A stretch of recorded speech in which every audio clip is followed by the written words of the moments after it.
Сәлем баршаңызға. Бүгін мынау ең оңай тоқылатын жүрекшені тоқимыз крючокпен.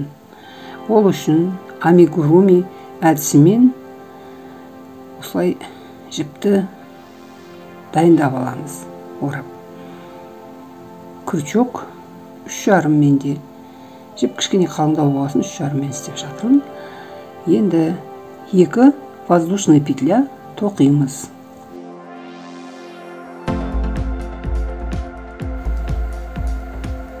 Бір және 2 воздушный петля тоқып. Енді крючокқа 2 петля орап аламыз. Және мынау кольцоның ішінен крючокпен жұмысшы жібін тартып аламыз.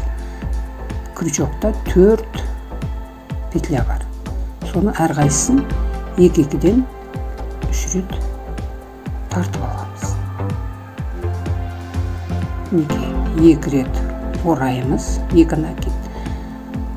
Кольцоға крючокты саламыз. Жұмысшы жібін шығарып алып, 4 петля тұр ғой.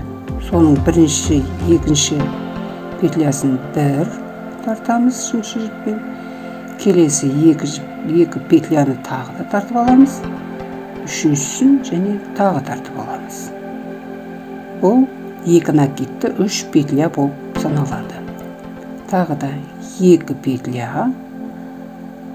Кольцоның ішіне крючокпен жұмысшы жібін тартамыз. Крючокта 4 накид тұр, петля тұр. Соның алғашқы 2-ін 1 жұмысшы жібімен тартып алдық. Келесі жұмысшы жібімен тартып алдық. Және үшінші жіппен тағы тартып аламыз. Солай 2 накидті 3 петля тоқыдық. Енді 1 накидті 4 петля тоқимыз. Ол үшін мінеке 1 накид алдық. Кольцодан жұмысшы жібін тартамыз.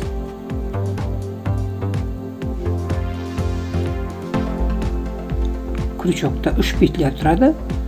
Мінеке бірінші 2 петляны 1 тартып аламыз. Келесі екіншісін 1 тартып аламыз. Бұл 1 накидті 4 петля тоқуымыздың бірінші тоқымасы. Енді екіншісі 2-ін 1 тартып аламыз. Тағы 2-ін 1 тартып аламыз. 1 накид. Кольцоның ішінен жұмысшы жібін 2-2-ден тартып алып отырамыз. Осылай 1 накидті 4 петля тоқимыз.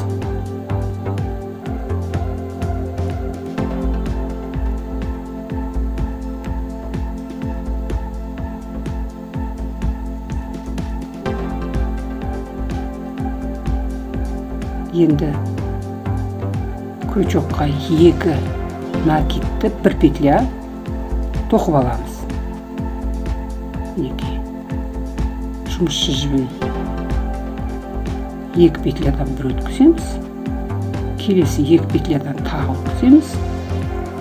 Және тағы 2 петлядан тағы 1 өткізіп аламыз. Енді анықтап қарап отырсаңыздар, мына жүрекшенің жарты жағы анық көріне бастайды. Мінеке, бір жақ бетін жүрекшені тоқып алдық. Енді жүрекшенің жарты жағын, екінші жарты жағын тоқимыз. Ол үшін 1 накидті 4 петля тоқимыз.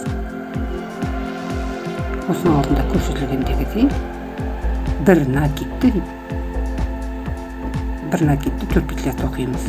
Біреуі, екіншісі,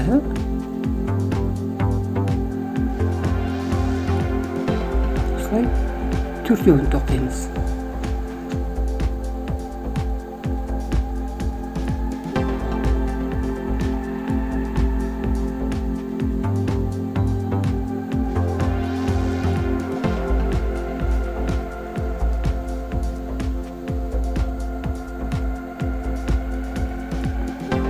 Бір накидпен 4 петляны тоқып алдық. Енді келесі 2 накидті 3 петляны тоқимыз. Мінеке 2 петляны орап алдық. кольцоның ішінен шығарып жұмысшы жібін тартып алып, 2-2-ден түшүрүп тартып отурамыз.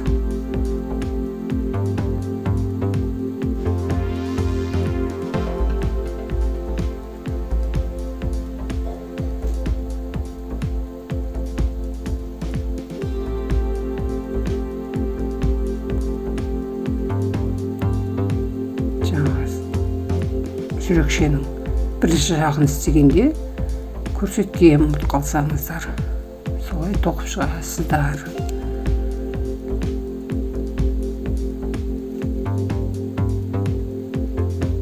Екі накидті 3 петля тоқып біткеннен кейін енді мына амигуруми кольцосының ішкі жағын жіппен тартып алуымыз керек, жинауымыз керек.